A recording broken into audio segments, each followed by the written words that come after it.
We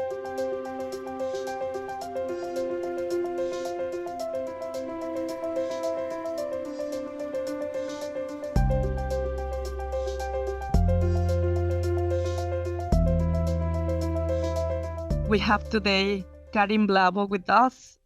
She is the lifestyle manager at Belvedere, and we have had the pleasure to work with Karin. I feel like the organization brings a lot of experience, and it's phenomenal to have her here. So a little bit of Karin. She has over 40 years of lifestyle and occupational therapy expertise, training and education across Germany, the UK, and Australia's healthcare and well-being sector. Karin places individualized care at the center of her work and focuses strongly on inclusive practice to enhance quality service delivery to all residents. I think you're going to have a great time hearing Karin's experience. Before we start our developing a culturally, linguistically, and spiritually appropriate care plan journey with you, I'd like to ask you a question. In your opinion, how does high-quality, person-centered, culturally, linguistically, and spiritually appropriate care look like in practice? Spend a few minutes on just pondering on it, and we come back to that question at the end of the session. Cultural diversity and Belvedere Aged Care. Now, we are a 60-bed unit, and we have, at the moment, 16 different cultures under one roof. Maltese, Indian, Austrian, French, Italian, and so on. With the Italian culture probably making up with Australian and then German, Greek, the biggest portion of our residents. So how did I get to look into developing a more appropriate care plan? One day, a few Italian residents approached me when I asked them, "Acqua? Stanca? Are you tired? What tired? Or water?" They said, "Are we pieces of meat? Why can't you talk to us in a more respectful way?" And that made me ponder on, are we delivering at the moment a very inclusive care? And this started my journey. And it started my journey with the culture, the Center for Cultural Diversity in Aging. We have to deliver more respect, more inclusivity. What stands in the way of cultural diversity and spirituality? We have to listen. So I listen to our Italian residents, to their concerns that they don't feel like we are talking to them in a respectful way. Write them down, talk with the team, discuss it with the team, and then act on them. Make the whole team aware of what holistic really means. And that's not only the language. Utilize the knowledge of your residents, because they will have a big impact in how you can change things, but also the team, because you might have a very multi-cultural team. And get help. I got help from the Center for Cultural Diversity in Aging, but most of all, honor the cultural and spiritual influences in your residents' lives. Where does it start? How can we bridge the cultural diversity? It starts with the pre-admission process, or at least at the admission process. Get as much information as you can, because in order to develop a care plan which is culturally, linguistically, and spiritually appropriate, you need to get as much information in your lifestyle assessment or resident profile, whatever you want to call it. You have to recognize the cultural differences. And I don't necessarily mean just, the culture, and this is the Italian culture, this is the Greek culture. Even within the culture, there are differences. Are they coming from North Italy? Are they coming from South Italy? Is there a east-west divide?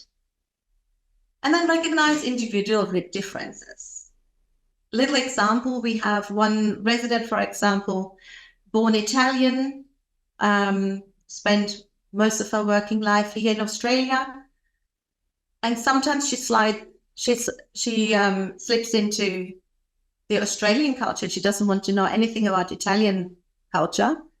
And then another day, she wants to have everything Italian. So recognize it. And then be also aware of your own behavior, maybe your own prejudices. Try to free yourself from that, because if you have your own prejudices, maybe from past experiences, that will stop you from delving into your residents' needs and preferences. Show respect and speak clearly. Respect that their language, their English is their second language. But also, most of our residents we're dealing with, they have problems hearing. Above all, be transparent in all your recording, writing your profiles or your documentation. Clarify when clarification is needed. That might be from a previous carer, from a neighbor, from the family, but also from the resident themselves. So involve everybody, but most of all, the resident. Diversity and spirituality under the magnifier. If we really want to be very precise, we have to make sure that individual interests, the customs, the rituals, the beliefs, the cultural and ethnic backgrounds are valued and fostered at all times. In order to set up a very good care plan, which is holistic and is embracing all culture, the language side, and the spirituality, you have to look into life story. What is their life like? What was it in the past? What is in the present? Where was the birthplace? Country? Is there family involved? The wider family or the immediate family? Did they have an authority placed within the family? Were they the matriarch, for example? Have they lost that space in the family? What was their education like? Where did they work? Did they have to change the work when they came to Australia? Any hobbies and skills and strengths you might want to encourage later on. Places of residences either within their birth country or in Australia or both. Were they displaced during the war, for example? We have a generation of veterans. Are they connected to any clubs, like RSL clubs over here, or the Nasha? Were there any significant events? Are there any illnesses, disabilities, mental health, dementia? And we have to realize that mental health, disabilities, and especially dementia, in certain cultures, it is deemed a stigma, and they don't want to stigmatize the family, or the family does not want to disclose anything because of the stigma it has within their community. It takes a long time to build that trust with the family and with the resident to maybe explore that. Then we look into spirituality and beliefs. And spirituality means the whole person, the whole environment around that person. Not only religion is only a small part. It's the holistic self, the culture, belief, rituals, the body language and behaviors, but also the LGBTIQ plus preferences, the gender preferences, and how it impacts through that culture. And any personal preferences. When you look into the environmental area, it's language and barriers, their appearance, their modifications, The location, socio-economical background plays quite often a high role. And I'll just give you one example. We have a lot of Italian residents, and some of the Italian residents from the north, they speak a different dialect to the south, for example, but also the area around Rome. They, generally speaking, they are very often thinking that they are a little bit higher educated, and that sometimes can lead to disadvantages. So be aware of that. Changes in quality of life and behaviors, different foods, art, literature, and observances. So how do we create cultural and spiritual well-being? As we said before, we have to look at the makeup of a person, all what is around that person, the holistic background, the needs and wants, because that differs. If you have seen one person from a culture, you've only seen one person from a culture. The rights, the goals, relationships, and that might be relationships they have still outside in the community, but also within the internal community, their wishes and their values. What support can we give them? We respect their identity. We allow personal growth, because that does not stop by the time they enter aged care. We assist and support and allow autonomy, because that means respecting them, creating ways of joy, how they enjoy their life, give them a sense of safety, provide meaningful moments, stay connected and beware of modification needs. And that's very, very important. Stay connected with their community, go out in clubs and so on.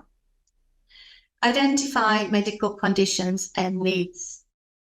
And you might not be 100% in control of that, but you might need that very much so when you, for example, go out with the residents. Well-being goals.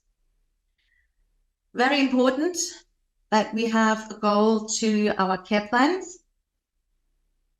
You have to create opportunities for staying connected, that they don't feel isolated once they enter residential care.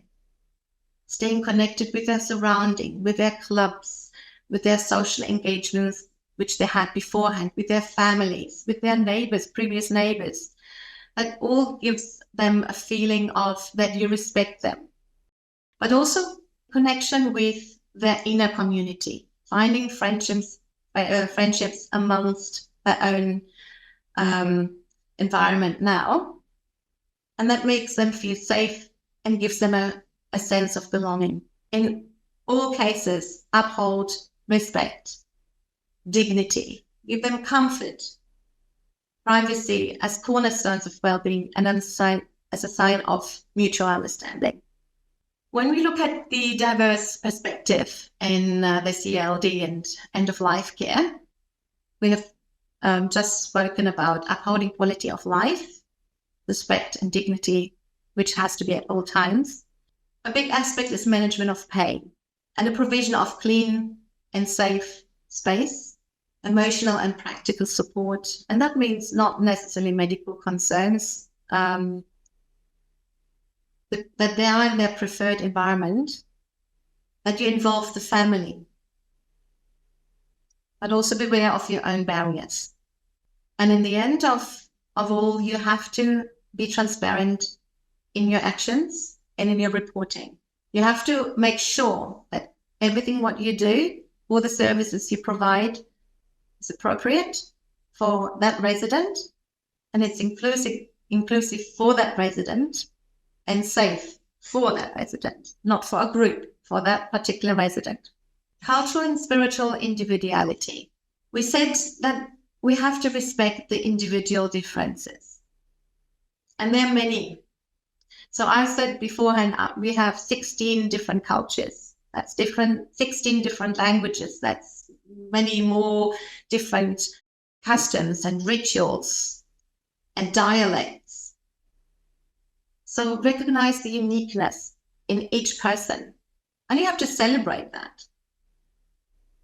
Ensure that your goals are care-directed, person-centered. It's not, oh, for the Italians are all right the same. Everybody has their own need, their own preferences. Beware of health and well-being. Anything what you set up in a care plan will affect their health and well-being. Assess the capacity and support and enhance the methods to achieve a life the resident chooses to live. Even if a resident initially says, oh, I just want to go home, you create a care plan, you create goals that they work towards, and in the end, they feel a sense of belonging. I mentioned the Center for Cultural Diversity, how incredibly helpful they were in assisting me. So when you have set your lifestyle profile, you assessed the resident for their needs, their likes, everything what is holistic, what they need, then you have to create an action plan, a care plan, and also empower the person, your resident, in the resident profile, to have the questions in their own, translate in their own language, so that they can answer that questions. So sometimes you see the family is writing the profile and telling you what the likes and the dislikes and the needs of that particular person is. And then you do the same exercise with the resident, and you come to a completely different outcome. As you have assessed your resident, you have to ask yourself, how can I support certain needs? What does my resident need? And what actions do I have to do in order, for example, to give them the cultural and spiritual appropriate media? So that's the TV, Rai Italia, for example, or movies, radio, newspaper. And I find very often the local libraries are very good sources in helping you out there. So what staff do I have to involve? What families and carers even previous carers can I involve?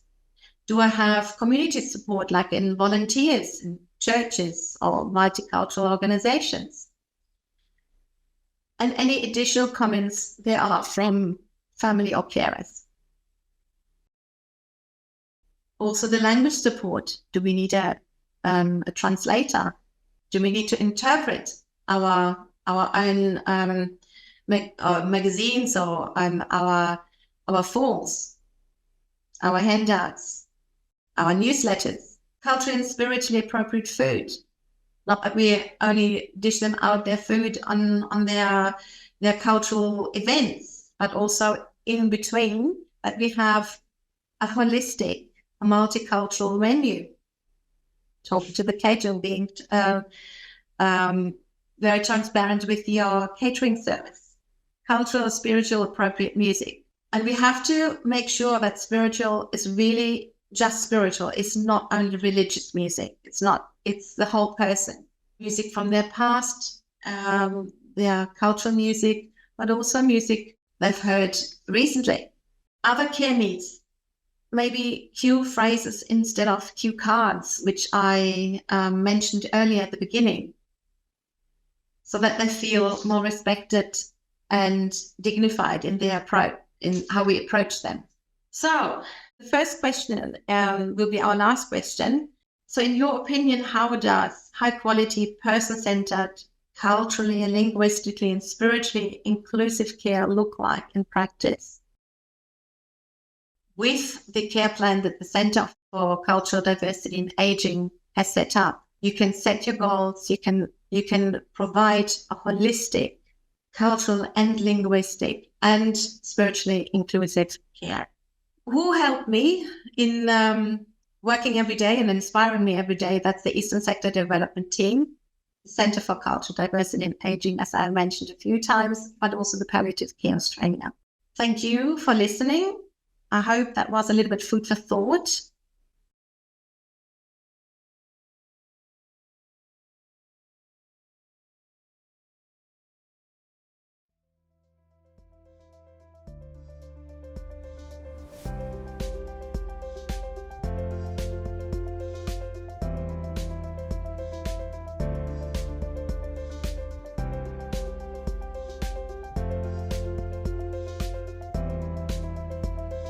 We'll start with one question we had, or more like a comment that Natalie was doing before. She was saying having access to appropriate staff who can engage with clients with language, but also a sound understanding of spiritual needs. From your perspective, Karin, do you think that's always possible that we can match a client with somebody from the same language, same cultural or same understanding or a similar spiritual background? How do you see this happening on a practical level in a facility where you're obviously working with many different cultures? Or what else can people do if they're not able to match the same language with the client? What sort of recommendation would you have? We have 16 different cultures, and to actually have 16 different or workforce from 16 different cultures is not really viable. You can't get as many people. We can't even get an Italian workforce.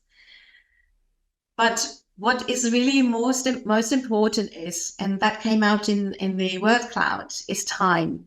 Time you invest in your own education, your own training, time with the resident, time to understand their cultural needs. And quite often you find residents actually understand very well the English, but they want you to make an effort. The effort in understanding not only their culture, but also their language. There's very often a geographic divide. I have this with several of my cultures here, that the North can't understand very often the South because they have a very different dialect. And also the West and East divide. So no, to come back to the question, I don't think it's necessary. It's wonderful if you have a workforce which has different languages. But I think what is most important is that you engage with your resident, and try to understand your resident, try to understand their culture, and try to educate yourself. And your cue phrases in cue cards are very, very helpful because they're translated in a lot of, well, all languages really that we have. Kirsty, she's saying that there are basically four main worldviews, which are along the lines of shame and honor, fear and power, guilt, innocence, and pain and pleasure, which is more sort of Western culture. Do you think that these sort of worldviews, which are probably linked to, our bigger ways of how we see the world, do you think they significantly influence our care planning, or is that relevant? Or how relevant is that for the work we do in our care planning? Is it important that we have a bit of a basic understanding, what sort of cultures people are come from, and sort of what sort of worldviews are linked to these cultures?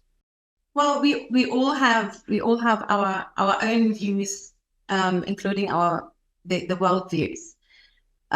We got to understand that we have to create the respect and the dignity for our residents, regardless of our views. And sometimes worldviews can be very, how can I say, abstract. You have to see the resident in their own space, needs, what they are, their holistic self. And to press certain views on them is not right, because certain people need certain things. But the utmost answer to this is respect and dignity.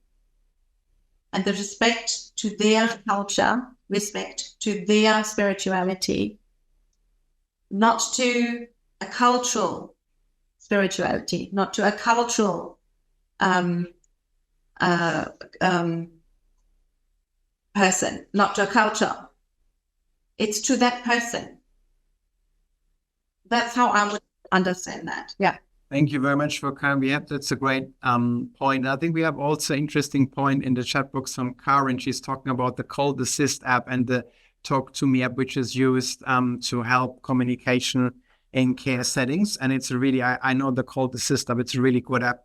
And obviously, what was Karin saying before, we also have our communication phrases where we co-designed our communication cards with the residents, the Italian residents mainly at Belvedere Aged Care, to make them and to develop them into phrases, which was really great. Orchidia was asking, can you please have case scenarios and examples of care plans for us to download in your website? Can we also have templates ready to be used? We're actually just launching today in this webinar, Culture Linguistically and Spiritually Appropriate Care Plan template for consumers, which you can use and download from our website as a Word template, which exactly Karin was using. So please feel free to do that. I find this very useful because once you've got your resident profile, you just set your goals in your care plan, formulated care plan. It's very good. And we put it as a Word version, so you may want to adapt it to your own needs as an organization.